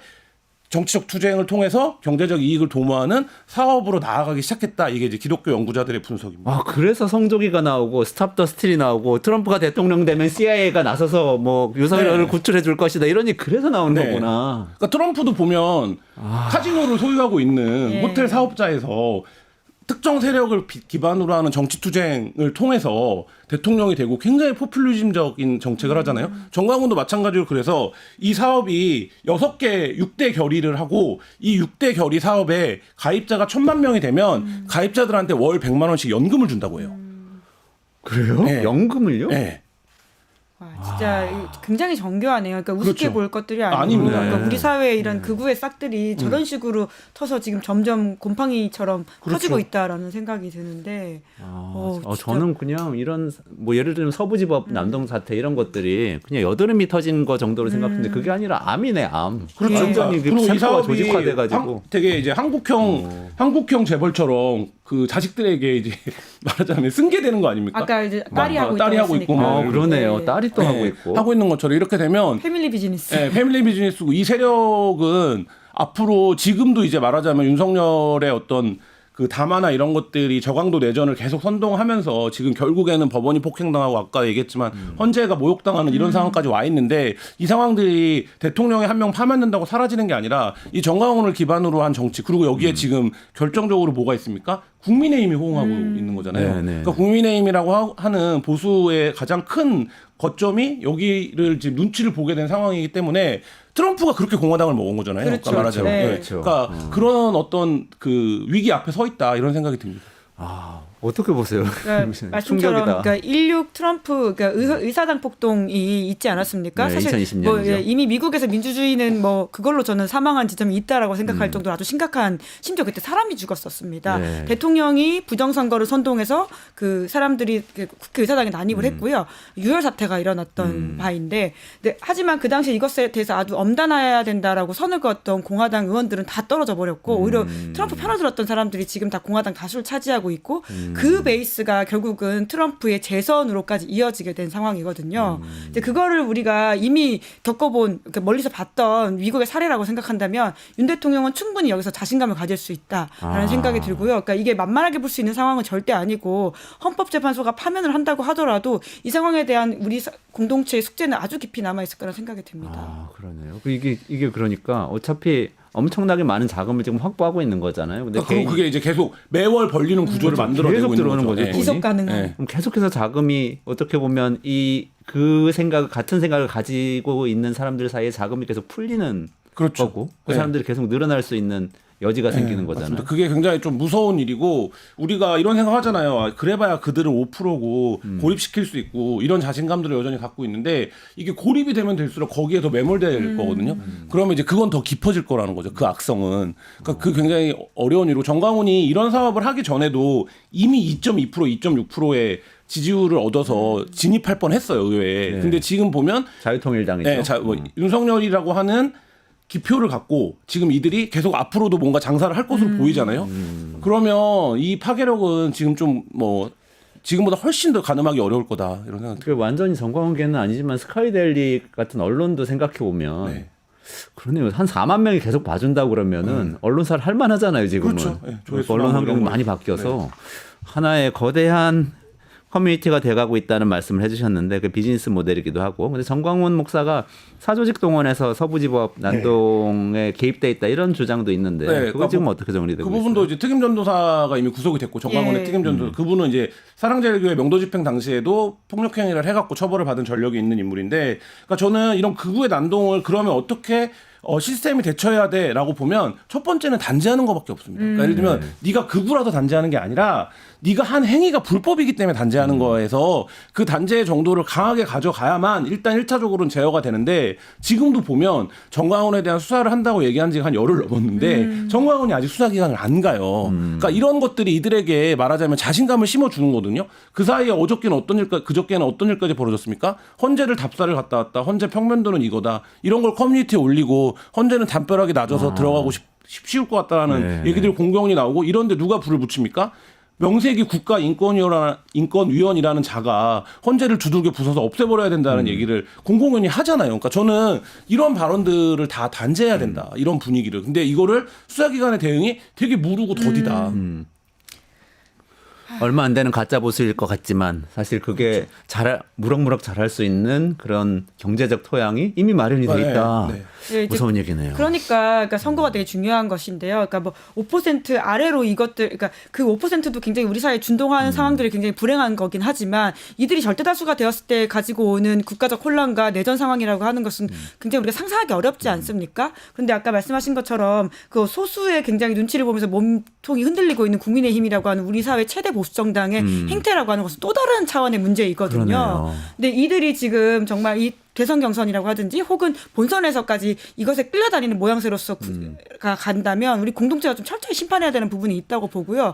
이에 대해서는 정말 명확하게 선을 좀 그어줘야 된다라는 생각 듭니다. 그렇군요. 그 마지막으로 그럼 이게 정말로 그렇게 번질지를 한번 짚어볼 수 있는 하나의 그 상징적인 사건이 저는 교섭단체 대표 연설이었던 것 같거든요. 네. 그거에 대해서 두 분이 시간이 거의 다 됐지만 짤막하게 권성동 이재명 두 대표 연설을 한번 좀 평을 해주시고 정리를 좀 해보면 좋겠습니다. 저는 뭐 권성동 대표도 내적으로는 윤석열을 버렸다. 왜냐면 윤석열이라는 말이 몇 번 안 나왔어요. 네. 그러니까 오로지 이제 초점은 이재명과 민주당을 비판하는. 근데 그 논리는 근데 그래서 윤석열의 개업 논리와 같지만 내적으로는 권성동도 윤석열을 버렸구나 이런 생각은 확실히 했고. 근데 모르겠습니다. 그러니까 권성동 원내대표 입장에서는 그 얘기밖에 지금 사실 할 수 있는 얘기가 없고 이게 대부분의 사람들이 보기엔 뭐 아직도 문재인 정부 탓이야? 뭐 세상 기승전 이재명 탓이네? 라는 생각을 하지만 지금 국민의힘이 태극기 앞에서 고개 숙이는 모습을 보이는 정당이 사실 국회 교섭단체 연설에서 할 수 있는 얘기가 별로 없다. 그러니까 그 얘기는 무슨 얘기냐면 본인들이 이미 이상한 데다 자기네 포지션을 갖다 놓고 미래지향적인 얘기를 하긴 어려운 거예요. 그러니까 그리고 또 한 가지는 정말로 선거에서 이기고 싶다. 여론조사 보니까 해보면 할 것 같은데 우리가 후보만 잘 뽑으면 이런 생각을 한다면 지금까지 벌어진 1년의 행위에서 계속 매일매일 사과하는 게 좋습니다. 네, 매일매일 사과해서 우린 다른 세력이에요. 네네. 우린 다른 사람들이에요. 라고 해야 되는데 그 숫자 자체가 그 사과를 하면 안 나오는 숫자라고 지금 생각을 하는 거예요. 그렇기 때문에 굉장히 모든 게 스탠스도 이상한 데다 걸치고 있고 포지션도 어정쩡하다. 그래서 저는 모르겠습니다. 그러니까 이게 뭐 그 윤석열 정부가 오대수 정부다라는 얘기 많이 했잖아요. 그러니까 늘 오늘만 대충 수습하면서 왔다. 근데 지금 그게 예. 약오가 있어요. 예, 국민의힘도 지금 제가 약간 오대수 정당 같은 오늘 여론조사 확인하고 오늘도 그냥 이재명만 때리자. 뭐 이거 외에는 뭐가 없어요. 지금 콘텐츠가. 그러니까 지금 뭐 사과를 했다는 취지의 주장을 하고 있거든요. 사과 비슷한 걸 모두 발언의 앞에 잠깐 했습니다. 그런데 그건 사과가 아니죠. 왜냐하면 아까 말씀하신 것처럼 결국 비상계엄 선포한 이유와 관련되어 있는 자기 변명들과 야당을 공격하는 이야기에 대부분에 쓰여있기 때문인 건데요. 사과라고 하는 것은 그런 것이 아니고 뒤에 하지만과 그러나가 붙지 않는 것입니다. 그리고 행동으로 보여주는 것인데 지금 국민의힘 헌재 공격하고 있고 헌재 재판관 공격하고 있고 실제로 헌재 결과가 파면으로 나오더라도 이게 불복하려고 하는 수많은 것들에 대한 사실 땔감을 계속 두고 있는 상황이기 때문에 권성동 원내대표의 지금 그와 같은 발언들도 뭐 사과했다라는 식의 이야기를 하기도 너무 어렵다라는 생각이 듭니다. 그렇군요. 이재명 대표 연설은 어떻게 보셨어요? 이재명 대표는 저는 연설보다 어저께 뉴스공장에서 나와서 한 인터뷰가 인터뷰. 훨씬 낫더라고요. 그러니까 예를 들면 연설은 이게 1위 주자는 뭐 이렇게 스탠스를 여기다 잡는 거지라는 게 느껴지는 거였고 그다음에 이제 근데 약간의 메시지의 충돌, 그러니까 예를 들면 그 바로 전에 삼성의 52시간 관련해서 이거를 풀어줘야 되지 않냐, 고강도 근무도 할 수 있어야 되지 않냐라고 얘기했다가 갑자기 이제 시정연설에서 뭐 주 4일제로 가야 된다 이렇게 얘기를 해버리니까 받아들이는 수용자들 입장에서는 뭔 소리야, 그때 말이 달라지는 거야 이렇게 받아들이지는 측면이 있거든요. 그러니까 예를 들면 그런 부분에서 뭐 성장이라든지 이런 걸 얘기를 하더라도 좀 전략적 정교함을 갖출 필요가 있다라는 얘기를 들었고, 근데 지금 국면에서 사실 사람들이 이재명 대표한테 궁금한 건 그건 아닌 것 같아요. 그러니까 그건 아닌 것 같고, 그러니까 왜냐하면 윤석열이라고 하는 어떤 기조효과를 충분히 누릴 거거든요. 그렇기 때문에 그 문제가 아니라 그러면 이재명이 고유하게 갖고 있다고 생각되는 부분에서 이재명은 여전히 이재명일 것이냐 이 부분인데 저는 어제 뉴스공장 인터뷰를 보면 이재명 대표가 그 부분에서는 뭐 뭐라고 표현해야 될까, 훨씬 더 성숙된 태도 뭐 이런 거를 좀 드러내지 않았나라는 생각은 합니다. 그러니까 대선 모드에 사실 들어갔다라고 봐야 되는 것이 문재인 대통령이 윤석열 정권을 낳게 된 것에 대한 반성적 인터뷰를 아까 한겨레랑 했다고 말씀하셨는데 바로 그걸 이어가지고 본인이 이야기를 했거든요. 지금 계속 민주당 안에서는 대선 징계 누구 탓이냐라는 논쟁이 있지 않습니까? 근데 그걸 좀 종결하는 역할은 결국 이재명 대표가 할 수밖에 없는 것인데 그런 모양새를 보여줬다라고 하는 것은 좀 많은 지지자나 혹은 이걸 지금 지켜보고 있는 관전자들한테 좀 의미 있는 모습으로 보이긴 하고요. 다만 이제 대표 연설 같은 경우에는 충분히 아까 지적하셨던 정책적인 오락가락에 대해서는 신뢰라고 하는 키워드를 계속 이재명 대표가 쌓아갈 필요는 있겠다라는 생각은 듭니다. 그렇군요. 두 분 말씀 들으니까 정리가 잘 되네요. 저도 좀 느낌이 이재명 대표하고 권성동 대표 연설하고 인터뷰 딱 보고 나니까 우리 사회 주류가 바뀌는구나 이런 생각이 들었어요. 네, 그렇죠. 길어서 왜냐하면은 아까 뭐 삼성 52시간은 풀어주고 뭐 주 4일째는 장기적으로 가져이 말이 되냐 하지만 사실 주류는 그런 생각을 하게 되거든요. 왜냐하면 삼성도 우리나라에 있고 이 민노총도 우리나라에 있고 민주노총, 삼성 다 하여튼 내가 통치하는 범위 안에 있기 때문에 옛날에 이렇게 노태우 대통령 같은 경우에 생각을 해보면 전두환 대통령의 쿠데타를 도왔던 사람이고 그 덕에 대통령이 됐지만 또 러시아하고도 트고 중국하고도 서서 북방 정책도 해야 되고 또 안에서는 뭐 노동운동은 탄압은 하지만 또 복지는 늘려야 되고 이런 여러 가지 생각을 하는 게 사실 주류이고 그렇기 때문에 되게 재미없고 고구마 같고 막 상충되고 막 이러는 게 원래 주류거든요. 그런데 이재명 대표는 원래는 그런 포지션은 아니잖아요. 네, 사이다 그렇죠. 같이 자신의 주장을 선명하게 딱 치고 나오면서 지금의 정치인이 된 사람이지만 그분도 운명이 좀 기구한 것 같아요. 어쩔 수 없이 그렇게 할 수 없는 위치에 다다라서 그렇게 하기로 한 것 같다 이런 생각이 좀 들었습니다. 끝내주는 기자들 첫 시간 한번 진행해봤는데 네. 어떠셨어요? 네, 끝내주게 네. 정가훈 아니, 이야기를 아닙니다. 완전 빠져들었습니다. 정말 빠져들었어요. 재밌었습니다. 끝내주는 이야기. 네. 우리 끝내주는 기자들 이 코너는 끝나지 않습니다. 알겠습니다. 이 세상의 모든 아까 가짜 보수 끝날 때까지 그리고 아까의 그 암 같은 이 이념을 먹고 사는 비즈니스 끝날 때까지 끝내주는 기자들 계속 할 테니까 매주 수요일에 같이 참여해 주시고요. 오늘 두 분 김은지 시사인 기자님, 김한 한겨레 기자님 감사드리고요. 조금만 기다리시면 이광재 명지대 석좌 교수 나와서 우리나라 재정 문제 어떻게 해결할 건지 그 묘안을 알려드립니다. 네, 두 분 감사합니다. 네, 감사합니다.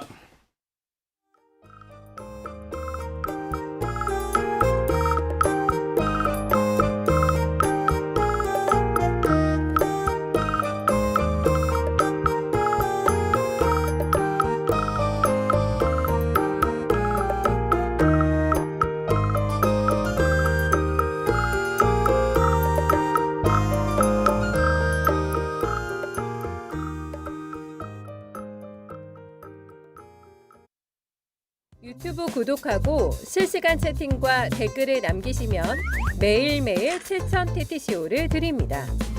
참여 방법은 통통물 어플을 다운로드하고 회원가입과 로그인을 해주세요. 마이페이지에서 나의 회원 고유 번호를 복사해주세요. 유튜브 구독 후 실시간 채팅이나 댓글창에 고유 번호를 한 번만 입력하면 준비 끝! 지금 유튜브 채팅과 댓글 쓰기 참여하고 7,000TTCO 받아가세요.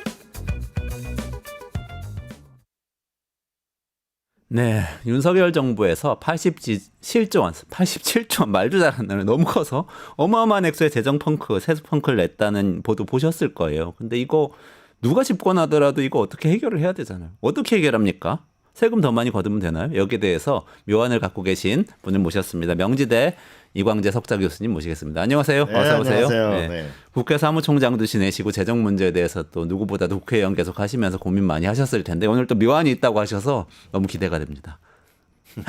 묘안은 아니고. 지금 페이스북에 돈을 일하게 하라 이런 글을 올리셨더라고요. 근데 돈을 일하게 해야 되는 거 맞긴 맞는데 하여튼 당장 뭐 엊그제도 발표가 된 게 작년에도 한 30조 원 세수 펑크가 났다고 그러고 그 전해에도 뭐 한 50조 원 났다고 그래가지고 뭐 거의 다 합쳐서 80조 원 넘게 세수 펑크가 이미 난 상태인데요. 그래서 뭐 여러 가지 편법도 쓰고 있다 정부에서 네, 기금에서 그렇죠. 가지고 그런 얘기들도 있는데 전체적으로 지금 우리나라 재정 상황 어떻게 보십니까? 지금 한국 경제가 위기 상황으로 저는 빠져들고 있다고 봅니다. 그 첫 번째로는 일단 세금이 저는 점점 더 안 거칠 거라고 봐요. 왜냐하면은 우리가 법인세가 그 작년에 15조가 안 거쳤거든요. 네. 근데 아마 지금 올해 트럼프 관세 폭탄을 맞고 나면은 아마 대한민국 기업 중에 흑자 나는 기업이 없을걸요? 아, 그러면은 법인세는 흑자가 나야 세금을 내는 거 아니에요? 그 수출 대기업들이 많이 내죠. 네. 네. 그러면 결국은 법인세는 더 안 거칠 가능성이 많다. 그다음에 두 번째로는 양도소득세가 5조 7천억이 안 거쳤는데 부동산 경기가 지금 침체 국면에 있잖아요. 네. 부동산 경제가 침체 국면에 있으면은 또 부동산 관련된 양도소득세가 안 거치겠죠. 네.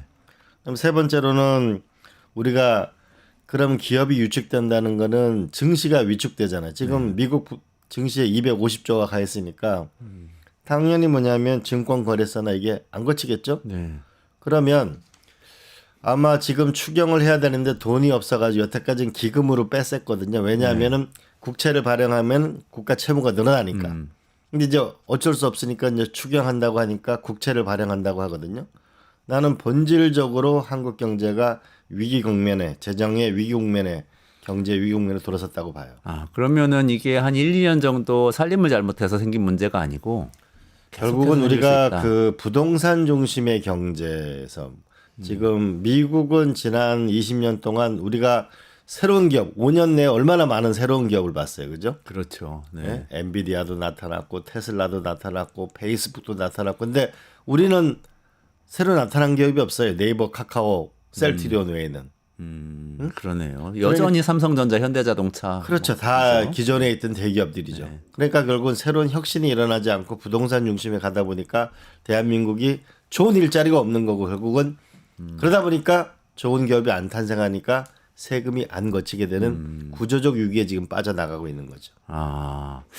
근데 또 한편으로는 이런 생각도 좀 드는 게요. 그래도 우리나라 정부 예산 규모는 계속 늘어나지 않았습니까? 늘어났다면 우리 삶이 훨씬 더 편안해졌어야 될 것 같은데 또 사는 건 또 팍팍하다고들 다들 그러세요. 이게 지금 우리가 정권이 바뀔 때마다 100조 원씩 늘어났어요. 100조 원씩. 지금 700조를 예산 시대가 왔는데 예산은 늘어나는데 국민의 삶은 점점 더 어려워지고 있잖아요. 왜 그러냐 하면은 하나는 좋은 일자리 내 소득이 줄어들고 또 하나는 집값 문제 때문에 집 사는데 내가 월급을 20년 저축하는 이런 나라는 없거든요. 또 하나는 애를 영어 학원 보내는데 50만 원, 100만 원 드는 이런 나라는 없어요.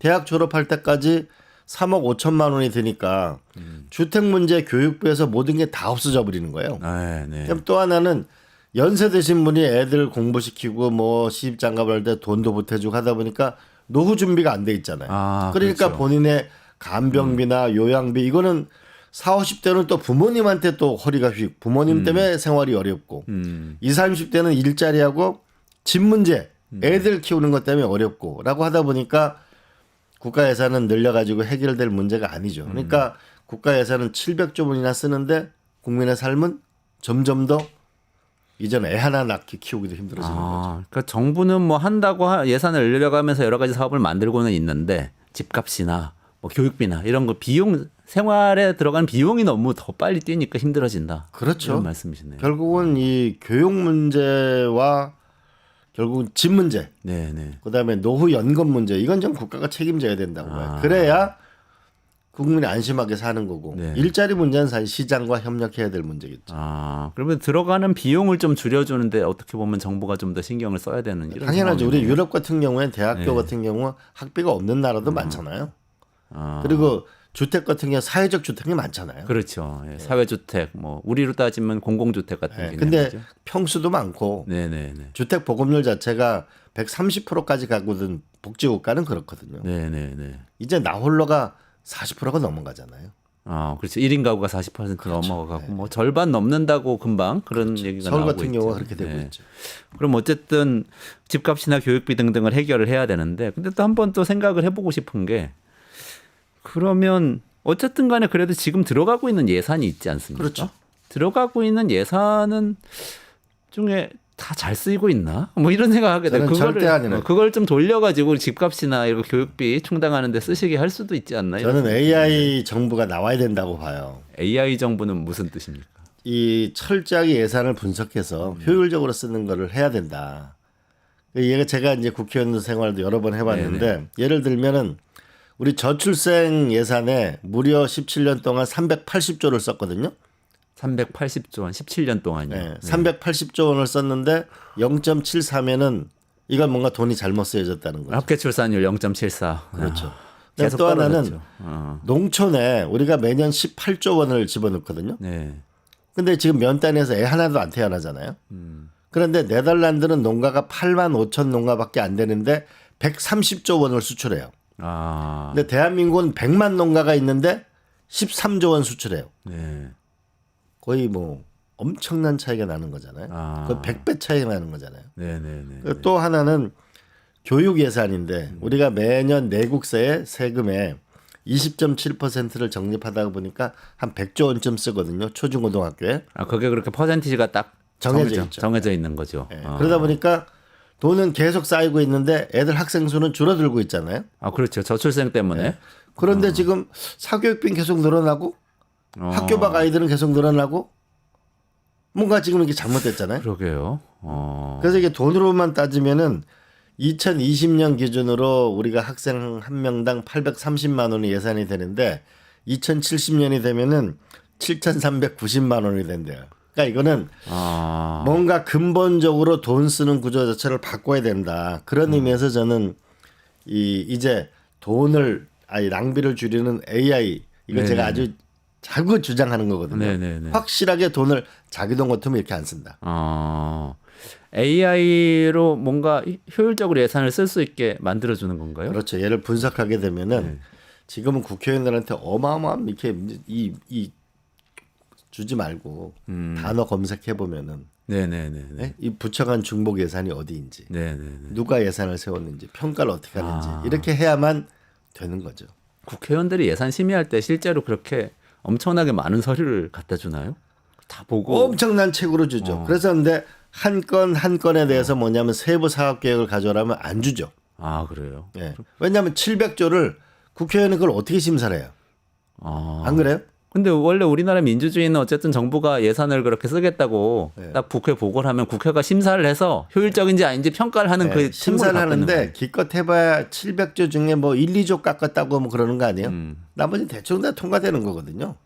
그리고 국회의원들한테 뒤로 뭐냐면은 지역구 예산 챙겨주고 대충 넘어가거든. 이렇게 하면 안 된다. 이거를 전체 전산화 AI로 해가지고 네네네. 계속 이거를 분석하고 이게 없앨 건 없애고 해야 된다고 저는 생각하죠. 아니 저도 최근에 들어보니까요. 그 애틀이라고 있지 않습니까? 전자통신연구원 그 대덕단지에 있는데 거기서 재정 디지털 트윈이라는 연구를 하고 있더라고요. 그 비슷한 개념이신 것 같아요. 네, 제가 이건 아주 국회 사무총장 국회의원 할 때 일관되게 얘기하는 거예요. 이제 한눈에 볼 수 있어야 된다. 그 평가까지. 그렇게 하고 더 나아가서 노무현 대통령 시절에 제로 베이스 예산을 20년 전에 한 적이 있거든요. 네네네. 이게 뭐냐 하면은 유럽 같은 경우에는 보좌관도 못 들어오고 장관들이 모여요. 총리하고 해서 맨날 며칠 토론을 하는 거예요. 국가의 우선순위의 예산을 어디다 둘 건지. 그래서 그 장관이 토론에 승리하면은 예산 더 가져가는 거예요. 그래요? 그러니까 지금 우리가 왜 제로 베이스 예산이 필요하냐면 전두환 때 한 번 했고 이땐 기껏 해봐야 4,000불 시대였어요. 노무현 대통령 그 15,000불에서 2만 불 시대였고. 근데 지금은 3만 불이 넘잖아요. 그러면 예를 들어 초등학교 때 쓰는 생활비가 다르고 중학교 때 생활비가 다르고 고등학교 때 생활비가 다르잖아요. 그렇잖아요. 네네네. 그러면 돈 쓰는 방식을 완전히 바꿔야 된다 이제. 그러면 지금 국민들이 제일 고통스러워하는 거는 AI 시대 인간이 어떻게 살아갈 것인가. 네네. 교육혁명이잖아요. 그렇죠. 네. 그죠? 근데 돈인 100조 원을 쓰면은 그러면 핀란드처럼 교실 하나에 아이가 2명이 들어가든지 선생님이 2명이 들어가든지 아니면 IT 교육이 미국의 2분의 1밖에 안 되거든요. 네. 그럼 나라는 망하는 거거든요. 그럼 뭔가 여기에 대대적인 예산을 교육에 대대적인 투자를 해야 된다. 또 하나는 집에 돈을 넣어야 되는데 우리가 도로 철도가 8조 주택에 3조를 넣거든요. 집 문제 때문에 이렇게 어려운데 그러면 이 도로 예산을 줄이고 철도 예산을 늘리고 주택 예산을 늘려야 될 거 아니에요? 네네네네. 그렇잖아요. 그렇죠. 근데 그게 어려운 게요. 그 아까 제로 베이스 예산이 이게 관련된 건지 모르겠습니다. 제가 좀 여쭤볼게요. 그 개념을 저도 좀 그 공부하기 위해서. 그러니까 지금 말씀하신 대로 해야 되는데 근데 교육 예산 올라오는 거 보면 어쨌든 있는 학교는 다 운영을 해야 되고 교사들 월급은 다 나가야 되고 학교 운영비, 전기료, 난방비 다 하던 거 다 해야 되고 거기에 추가로 신규 사업 뭐 전체 1% 2% 신규 사업 하겠습니다. 이렇게 올라온 걸 가지고 그것만 막 국회에서 심의를 하고 논의를 하는 거잖아요. 아까 그렇죠. 그 집 문제도 마찬가지인데 기존에 도로 닦고 있던 거 다 닦아야 되고 계획 세워진 거 다 닦아야 되는데 그거 다 하고 조금 신규 예산으로 뭐 이렇게 지금 상황에 맞는 기후 변화 시대에 뭐 교통수단을 하고 뭐 AI 관련된 자율주행차 논의합시다. 조금 1, 2% 있는 것만 심의하게 되잖아요. 그럼 제로 베이스라는 게 그럼 기존에 하던 거를 싹 다시 한번 엎어서 생각해 보자. 그러는 그럼요. 겁니까? 그렇죠. 이 99%를 다시 하자. 원체 우리가 뭐냐면 이제 계단식 점령 기존에 하던 사업은 계속 조금 물가상 이렇게 하지 말고 무엇이 가장 중요한가 어디에 예산을 투입하는 게 맞는지를 다시 정립하는 거죠. 왜냐하면 대학교 들어가면은 씀씀이가 달라지잖아요. 그렇죠. 네네네. 그럼 거기에 맞게 국가의 프로젝트를 정해서 거기에 예산 구조를 다시 한번 짜야만 그래야 성과가 나타난다라고 보는 거죠. 노무현 대통령 때 그걸 했었나요? 한 번 했죠. 한 번 했는데 모두 다를 하지는 못했죠. 네. 그러나 한 번 큰 수술이 있었는데 그것도 벌써 20년 전이거든요. 네. 근데 지금은 아예 정해야 돼요. 일자리, 집, 교육, 보육, 교육, 노후연금. 네네. 적어도 이 네 가지만 있으면 인간은 살아가잖아요. 네네네. 그래서 예를 들면은 도로, 철도 이거 하나만 보더라도 우리가 산악지대가 많으면 철도가 많아야 되거든요. 그렇죠. 근데 네. 우리 도로 보면은 지금도 계속 닦거든요. 그렇죠. 철도가 또 뭐 탄소 중립에도 도움이 되고. 오히려 철도를 해놓으면 일본 같은 경우에는 신칸센 우리가 뉴욕 영화 보게 되면 저 멀리서 지하철로 다니잖아요. 네네네. 철도로. 네. 그리고 이 주택 예산 같은 경우가 3조밖에 안 쓰는 제가 이렇게 얘기하면은 항상 뭐라 하냐면 주택 기금이 많이 있습니다. 네네네. 근데 주택 기금은 국민들이 내가 아파트 청약 받으려고 그 국민들이 낸 돈이지. 그렇죠. 네네네. 그게 그 우리 청약 저축해 놓은 게 그 돈은 아니거든요. 주택 기금인데. 일반 네. 회계 내에서 우선순위를 가지고 주택에 확실하게 투자를 해야 되는 거죠. 그거를 만약에 이번에 새로운 정부가 들어서게 된다면 조기 대선이 그러면 거기서 논의를 해서 처음부터 한번 다시 짜봐야 된다. 그렇습니다. 그래서 저는 국민이 행복하게 정권이 어디로 가든 국민이 행복하게 살아야 되잖아요. 행복하게 살려면 기본 요소 일자리, 네. 집, 보육, 교육 그렇잖아요. 의료, 그다음에 노후, 안정된 생활 이거를 국가의 목표를 확실히 해야 된다. 노무현 대통령 때는 어떻게 했습니까? 그럼 장관들이 토론하는 방식으로 그때도 했나요? 그때도 했죠. 아, 그리고 이제 무엇이 우선순위인가는 이제 이거는 국가의 경제 발전 모델이나 뭐 국민의 수요 이런 과학적인 데이터가 있어야 되죠. 근데 네. 지금은 AI라는 게 그렇죠. 왔기 때문에 훨씬 더 정교하게 할 수 있는 거죠. 이번에 미국에서 엄청난 논란을 겪고 있는데 일론 머스크가 정보 효율화를 위해 19살짜리 데려갔잖아요. 네네 도지 네. 이렇게 데리고 간 그런데 그게 옳든 그러든 뭐냐면 결국 이게 AI로 분석하겠다는 거거든요. 네, 그러니까 한편으로는 비효율적인 부분은 털어내지만 또 공공성이 있는 건 있거든요. 네네네. 사실 지하철이 적자가 나죠. 적자가 나는 게 맞는 거죠, 그거는. 그렇죠. 예? 네, 어르신들도 태우고 다녀야 되고 그건 뭐. 적자가 나는 게 맞아요. 네. 그러나 우리가 불효불급함, 필요하지 않는 부분은 낭비적 요소는 과감하게 없어야 그러면 지하철도 적자를 줄일 수도 있는 거죠, 오히려. 그렇잖아요. 아 그렇군요. 말씀 듣고 보니까 그거는 꼭 다음 정부 들어서게 되면 초반에 좀 해보면 좋겠네요. 제로 베이스에서 한번 예산을 저는 전체적으로 논의해보자. 아니 이렇게 뭐냐면 집 사는데 이렇게 인생을 저당 잡힌 인생을 사는 나라가 전 세계 어디 있어요. 애들 영어 학원비에 50만 원, 100만 원 유치원에 쓰는 이런 나라가 어디 있어요. 그러다 보니까 칸 아카데미, 마이크로소프트 빌 게이츠가 이렇게 했잖아요. 한국에 우리가 칸 아카데미 이제 AI 교육 서비스를 하잖아요. 큰일 나요 이러면. 근데 근본적 변화가 있어야 된다. 그러니까 우리가 맨날 뭐 집이 문제다, 교육이 문제다, 뭐 그래서 불평등도 생기고 어쩌고 막 얘기는 하면서도 막상 예산을 짤 때 되면 뭐 하던 거는 다 하고 요거는 조금 이렇게 해봅시다 하는데 그러지 말고 처음부터 한번 뒤엎어 보자. 저는 그게 이 재정 문제 주택 문제, 해법이다. 교육 문제 해결하지 못하면 국민이 세금 내지 말아야 돼요. 세금 낼 이유가 없어요. 그렇잖아요. 그리고 이렇게 이 젊은이들이나 많은 사람이 집 문제 때문에 고통스러워하고 우리 부모님을 모시고 있는 사람들 같은 경우 간병비, 아 그렇죠. 간병인을 구하기도 어려워요. 이러면 이 문제를 가지고 이 집 문제, 집값 문제 때문에 정권이 왔다 갔다 하는 걸 봤잖아요. 네. 그럼 국회에서 적어도 1년 단위 6개월 계획을 세워서 뭔가 대책을 세워줘야 우리가 국민의 세금 낼 맛이 있는 거 아니에요. 네. 근데 내가 이런 거 해결하지 못하면 세금 내지 말아야 된다네. 그러게요. 근데 세금은 안 그래도 근데 세금 걷기는 참 어려워지는 환경이 되는 것 같긴 합니다. 요즘. 예, 그러다 보니까 그 페이스북에 쓰신 글 중에 또 요 대목이 사실 저는 눈에 띄기도 했는데 우리나라 사실 자산이 많다. 맞죠. 세금을 더 많이 걷어서 물론 돈을 써야 되는 측면도 있지만 그거는 균형 재정을 위해서는 필요하지만 그게 어려우면 또 자산을 활용할 수도 있다 이런 말씀하셨는데 예. 그건 무슨 뜻이죠? 하나는 연기금하고 우리 퇴직연금이 3천조 원 국민들이 열심히 벌어놓은 게 있거든요.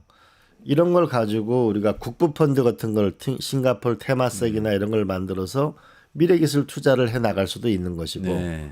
또 하나는 시중은행에 8천조 원이 돌아가고 있거든요.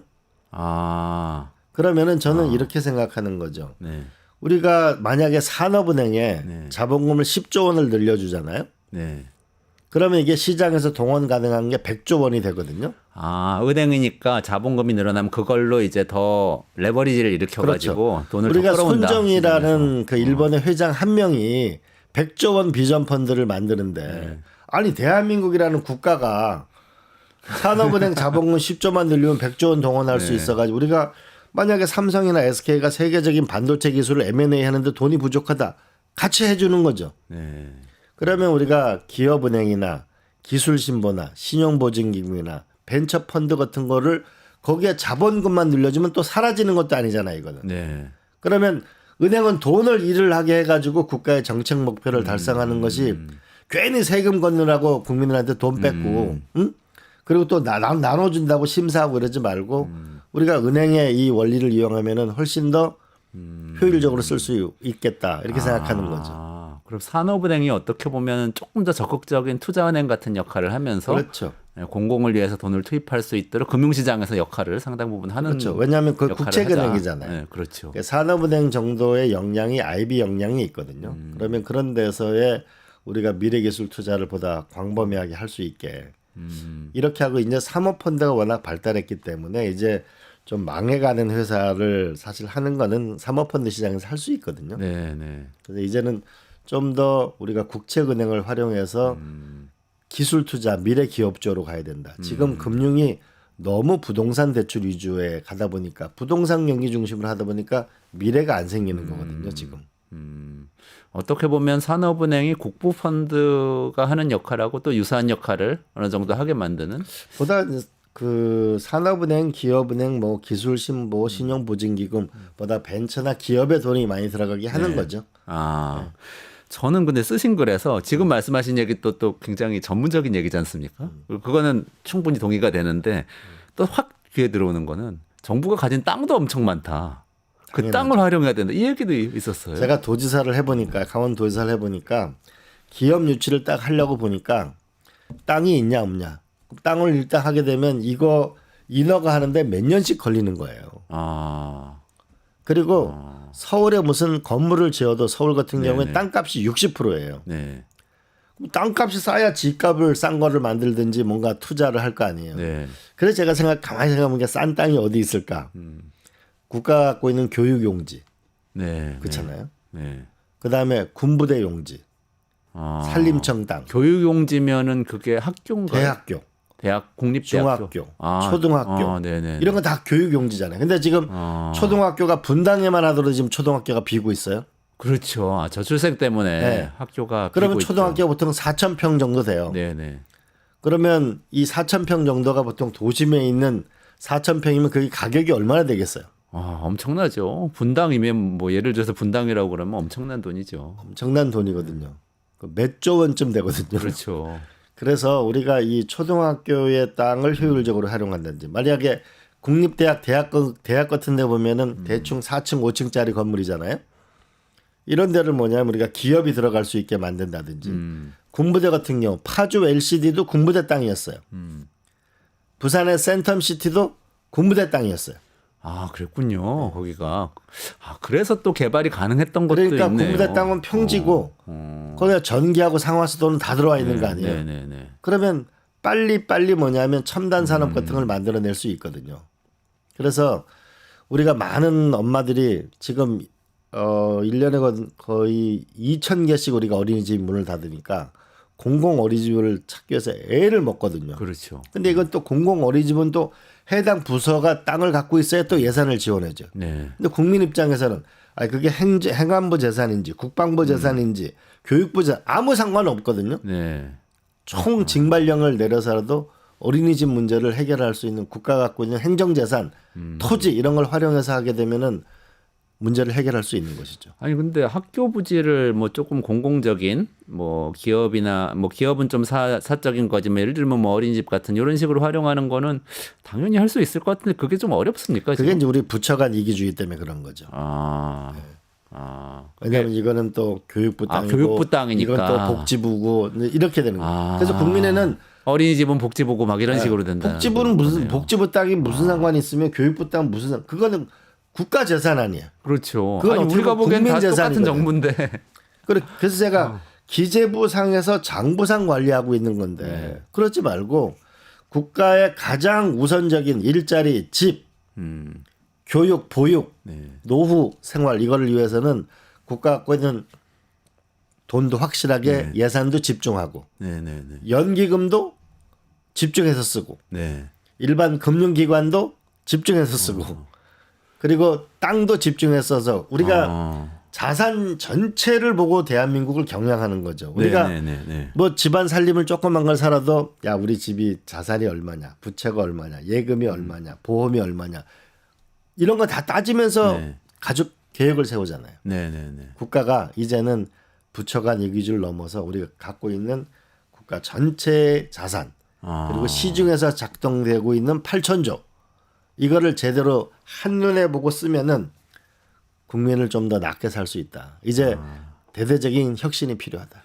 그런데요, 저는 이것도 갑자기 떠오르는 생각인데 제가 국유재산을 한번 사용을 해본 적이 있거든요. 거창한 건 아니고 시민들하고 토론하려고 막 이렇게 장소 좀 토론할 수 있는 공간을 찾다 보니까 이 서울시에서 운영하는 여러 비어 있는 공간들은 되게 싸게 또 쓸 수 있더라고요. 그래서 대관을 하기로 하고 딱 행사를 시작하는데 그때부터 이제 굉장한 브레이크가 걸리기 시작합니다. 예를 들면 벽에 테이프를 붙이지 말래요. 벽에 테이프로 왜 토론회 하다 보면 포스터도 붙이고 막 토론 내용도 포스터에 붙이고 막 그러잖아요.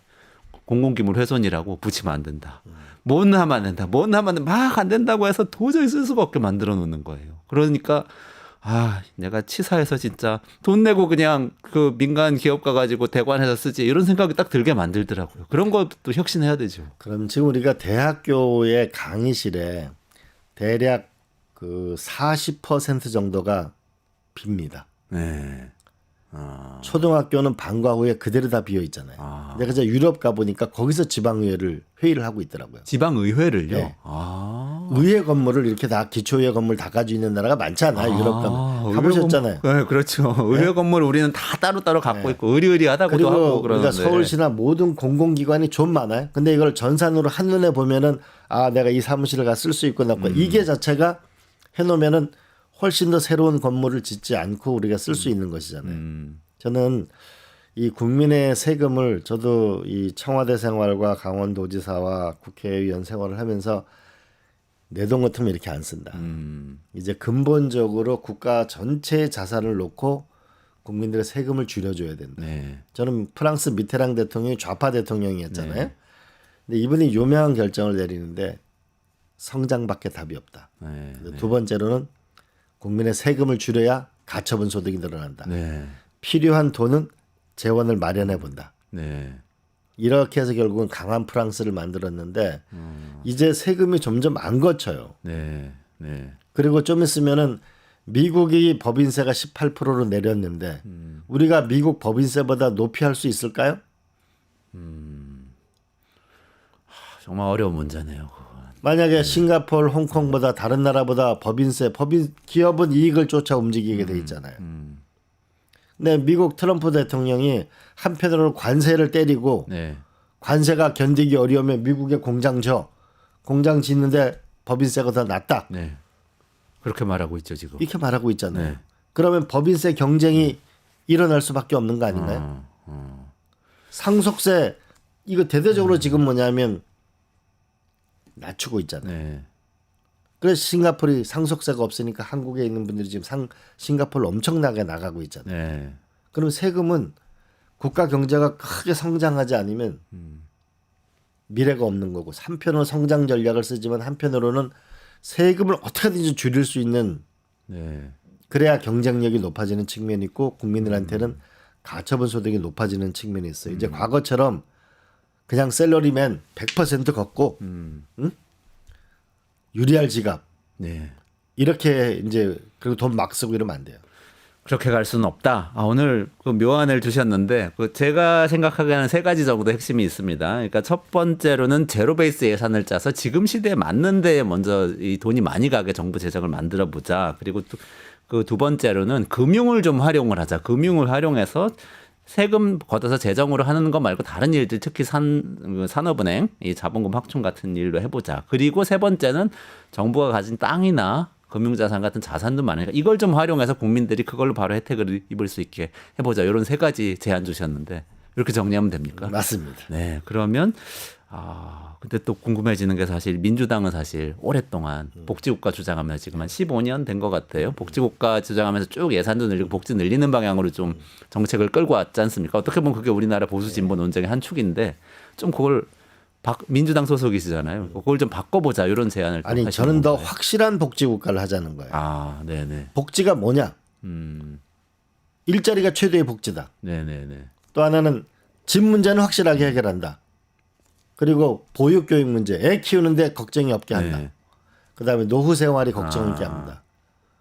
오히려 뭐냐면 복지를 산발적으로 하지 돈을 산발적으로 쓰지 말고 국민 행복이라는 부분에 딱 맞춰서 집중해서 오히려 쓰는 것이 이것이 성장 전략이면서 생산적 복지 전략이다. 오히려 더 방만한 미래 계획보다는 손에 잡히는 분명한 목표를 가지고 하는 것이 혁신 성장이고 생산적 복지를 확실하게 만들자. 괜히 여러 가지 복지한다고 얘기하지 말자. 그러니까 알겠습니다. 일자리, 집, 네. 보육, 교육, 노후 생활 네. 이거다. 알겠습니다. 명쾌하게 잘 정리해 주셔서 감사합니다. 여기서 좀 정리해야 될 것 같은데요. 네, 이원재 끝내주는 경제 매일 오전 11시에 라이브 진행하고요. 내일도 오전 11시에 찾아뵙도록 하겠습니다. 오늘도 좋은 말씀 전해주신 이광재 명지대 석좌 교수님 같이 인사드리면서 물러가 보도록 하겠습니다. 고맙습니다. 네, 고맙습니다.